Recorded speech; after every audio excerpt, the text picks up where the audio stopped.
Мы все знаем, что коррупция сдерживает развитие экономики страны, она препятствует инвестиционным возможностям страны, привлечению инвестиций и вообще инвестиционной привлекательности страны в целом.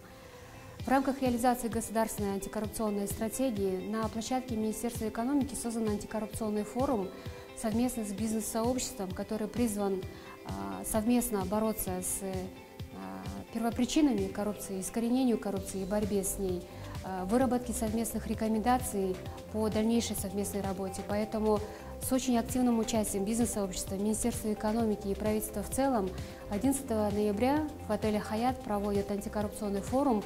Мы приглашаем все заинтересованные стороны принять очень активное участие в обсуждении злободневных тем в данном направлении по борьбе с коррупцией и выработать совместные рекомендации для того, чтобы мы вместе дальше продвигали реформы по антикоррупционной работе.